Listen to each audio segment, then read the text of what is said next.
Hi, I'm here at the NERI National Conference, joined by Ibrey Woodall from Business Wire. Thanks for joining us, Ibrey. Sure. How are you doing? I'm good. Good. And we're here to talk about IR websites and trending Yes. IR websites. You've just produced this wonderful white paper. Congratulations. Thank you.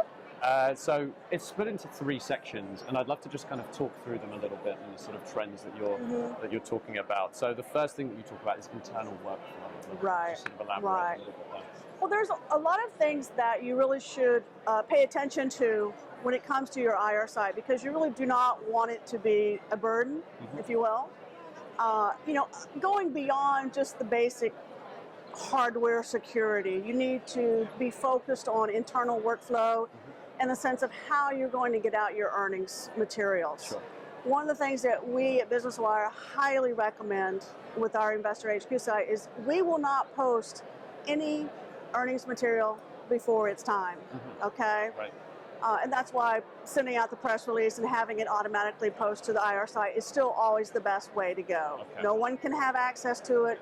No hidden URLs. People are going to find it. Sure. Okay, they're going to either guess at it or the search engines are going to find it. No one's accidentally tweeting it out, which has happened in the Exactly. past. Yep. Exactly. I mean, if you don't do it, it's just not going to happen. So there are human things, workflow procedures. You want to have certain people that have access to be able to make changes to the site, things like that.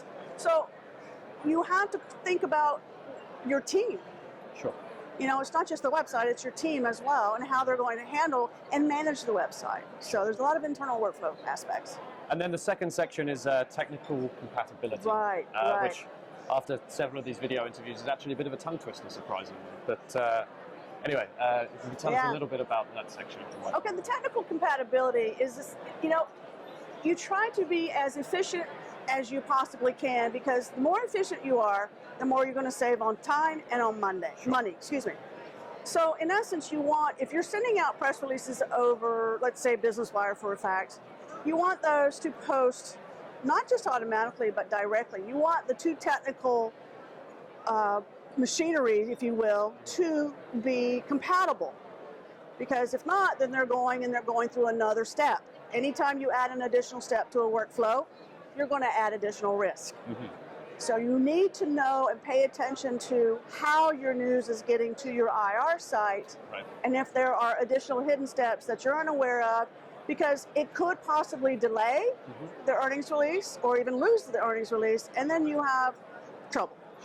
Sure. So you have to pay attention to, and that's why a lot of people do use one vendor. It's just easier that has a newswire, because we're compatible. Also, you want them integrated. Sure. So that when you're sending out a press release, an earnings release, you want to be able to say, I do want this to my IR site. I do want an email alert to automatically go out. I do want to highlight that particular earnings release. You do it, it's all integrated. Sure. And then the final section, probably the biggest area where technology and governance have kind of converged in recent years is cybersecurity. And so that's obviously the final section of your white paper. So what are you seeing there? That is actually the biggest. That is the most important. I mean, I talk to clients all the time. The conversation always around design, which is extremely important. But if your site is hacked, then you're not talking about design. Sure. Okay, so you need to make sure that whoever you're using as your vendor for your IR site, or even your internal team, that they have gone through a gauntlet of procedures and possibly earned what is known as a SOC 2, or a control organization audit. We've been audited by a third party.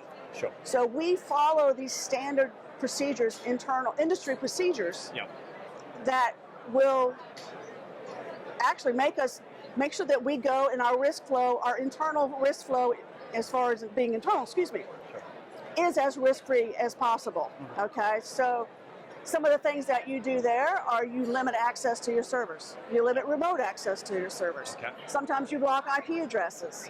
You make sure that your passwords are forced to be changed every once in a while. These are things that sometimes can be a pain, but you really need to pay attention to them and meet them. Yeah, certainly can be a pain. I mean, it absolutely makes sense from a cybersecurity perspective, but I know of course it makes sense, but every time I'm prompted to change my password, I'm like, oh man, Oh, I know. which ones have I used already? You know? Right. And I still do that. I still have that reaction. Yeah. But then I say, no, this is good for me. So and you do have to do this. They force you to do it, force you to change it. But the SOC 2, there are benchmarks in the industry that you have to earn. And you should ask whoever is doing your IRSI if they have that, so that you'll know that they have gone through the gauntlet. Sure. So. Well, thank you so much for Sure, joining us, Ben. and enjoy what's left of the conference. Thank you. I am. All right. care. Thank you, Ben. All right. Bye-bye.